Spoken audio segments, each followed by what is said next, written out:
ഇതാണ് യഥാർത്ഥത്തിൽ തിരഞ്ഞെടുപ്പ് കാലത്തിന്റെ പുണ്യം. കള്ളനാണയങ്ങൾ പോലെ തന്നെ നല്ല നാണയങ്ങളും പുറത്തു വരുന്നത് ഇക്കാലത്താണ്.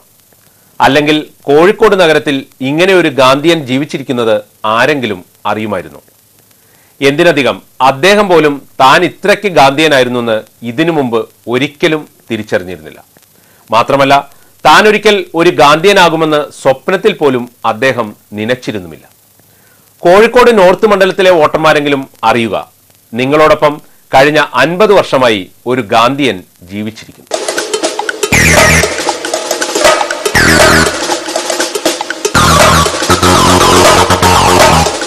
ഞാനൊരു ശരിയായ രാഷ്ട്രീയ പ്രവർത്തകനാണ്. ഒരു വികസനത്തിന് വേണ്ടി മാത്രം എൻ്റെ ജീവിതം ഒഴിഞ്ഞു വെച്ച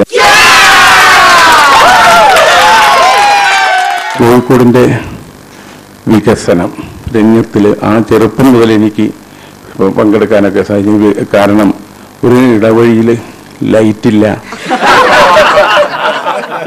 അല്ലെങ്കിൽ കോർപ്പറേഷൻ്റെ അന്നുണ്ടായിരുന്ന ഒരു പത്രം പ്രദീപമായിരുന്നു. ആ പ്രദീപത്തിൽ ഞാൻ മിസ്റ്റർ ആഴ്ചവട്ടം എന്ന് പറഞ്ഞിട്ട് ആ പ്രയാസങ്ങൾ ഇവിടെ വെളിച്ചമില്ല എന്നൊക്കെ പറഞ്ഞിട്ട് ഞാൻ എഴുതി, സാധാരണ ഓരോ കാര്യങ്ങളെ പറ്റിയും ഞാൻ എഴുതി അയക്കാറുണ്ട്. അപ്പം അന്ന് മുതലേ തുടങ്ങിയതാണ് എൻ്റെ ഈ പ്രവർത്തനം. നിങ്ങൾക്കൊരു സത്യം അറിയോ, ഞാൻ ഒരു വലിയ സംഭവം. അപ്പം അങ്ങനെയുള്ള ഒരു വ്യക്തിയാണ് ഞാൻ ഈ ഇന്ത്യൻ നാഷണൽ കോൺഗ്രസിൻ്റെ പതാക ഏന്തി നടന്നിട്ടുണ്ട്. ആ അവസരത്തിലെല്ലാം ജനസേവനപരമായ കാര്യങ്ങൾ ചെയ്യാനാണ് ഞാൻ ഏറ്റവും കൂടുതൽ മെനക്കെട്ടത്. ജനങ്ങളുടെ പ്രശ്നങ്ങൾ കൈകാര്യം ചെയ്യുക, ജനങ്ങളുമായിട്ട് കൂടുതലെടുക്കുക, അവരുടെ അസുഖമുണ്ടായാൽ പോലും അവരുടെ എന്ത് പ്രയാസങ്ങളിലുമൊക്കെ ആവുമ്പോൾ സാധാരണ ജനങ്ങളുടെ ഇടയിലൂടെ പോകാനും അവരുടെ പ്രയാസങ്ങളൊക്കെ മനസ്സിലാക്കാനൊക്കെ സാധിച്ചു. സത്യം, ഞാൻ ഒരു വലിയ സംഭവം. ഞാൻ MLA അല്ലെങ്കിലും MLA ആണെങ്കിൽ പോലും ഞാൻ ഈ കാര്യങ്ങളൊക്കെ ചെയ്തതാണ്. അപ്പം എന്നെ MLA ആയി തിരഞ്ഞെടുക്കാൻ പെട്ടാൽ ഞാൻ ഈ കാര്യങ്ങൾക്ക് ഏറ്റവും പ്രാധാന്യം കൊടുക്കുന്നത് കോഴിക്കോട് നഗരത്തിൻ്റെ സാധാരണ ജനങ്ങളുടെ പ്രശ്നങ്ങളിലെ അവരിലൂടെ അവർക്ക് വേണ്ട കാര്യങ്ങൾ ചെയ്തു കൊടുക്കാൻ സാധിക്കാൻ കഴിയുന്നു എന്നുള്ളതാണ്. ഇവിടുത്തെ സാമൂഹ്യ രാഷ്ട്രീയ കലാ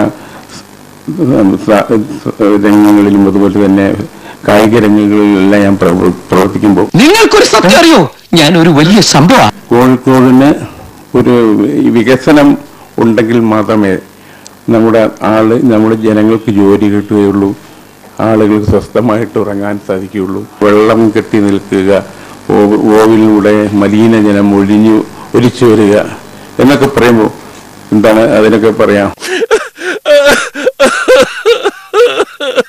പാവപ്പെട്ട ആളുകളുടെ പ്രശ്നങ്ങൾ അറിയണം. സാധാരണ തൊഴിലാളികളുടെ പ്രശ്നങ്ങൾ അറിയുന്ന ആളാണ് ഞാൻ, അവരുടെ സങ്കടങ്ങൾ അറിയുന്ന ആളാണ് ഞാൻ. അവരുടെ പ്രയാസങ്ങൾ എല്ലാം അകറ്റാനുള്ള ശ്രമങ്ങൾ ഉണ്ടാവണം. ഞാൻ ജനങ്ങളോടൊപ്പം നിൽക്കുന്ന ഒരു വ്യക്തിയാണ്. എപ്പോഴും ജനങ്ങളുടെ പ്രയാസങ്ങളും ഞാനൊക്കെ ചെയ്യുന്നത് ഞാനും ഏതൊരു വ്യക്തിയും എൻ്റെ അടുത്ത് വരുമ്പോൾ ഞാൻ മനസ്സിലാക്കുക, അവരുടെ മനസ്സുകളാണ് ഞാൻ മനസ്സിലാക്കുക. ഞാനാണ് ആ സ്ഥാനത്തെങ്കിൽ, ഞാൻ എവിടെയെങ്കിലും പോകുമ്പോൾ ആ സ്ഥാനത്ത് ഞാനായിരുന്നു എന്ന് ഞാൻ ചിന്തിക്കാറുണ്ട്. അപ്പം ഞാൻ ആളുകളുടെ മനസ്സറിയുന്ന ഒരു വ്യക്തിയാണ് ഞാൻ. 24 മണിക്കൂർ ഞാൻ പ്രവർത്തിക്കാൻ തയ്യാറായിക്കൊണ്ട് തന്നെയാണ് വന്നിരിക്കുന്നത്. ഞാൻ ഇവിടെ പോയി നമ്മുടെ ചേരി സ്ഥലങ്ങളിലൊക്കെ പോയപ്പോൾ ഞാൻ പറഞ്ഞു, നിങ്ങൾക്ക് ഏത് നേരവും ഒരു രാത്രി 12 മണിയായാലും 1 മണിയായാലും ഞാനുമായിട്ട് ബന്ധപ്പെടാം എന്നൊക്കെ പറഞ്ഞു. അപ്പോൾ അവർക്കെല്ലാം വളരെ സന്തോഷമായി. കാരണം അങ്ങനെ അതുകൊണ്ട് തന്നെ എനിക്ക് വിജയം സുരക്ഷിതമായിട്ട് ഞാൻ വമ്പിച്ച ഭൂരിപക്ഷത്തോടു കൂടി വിജയിക്കുമെന്നുള്ളൊരു ആത്മവിശ്വാസം, ഒരു പോസിറ്റീവ് എനർജി എനിക്കുണ്ടായി.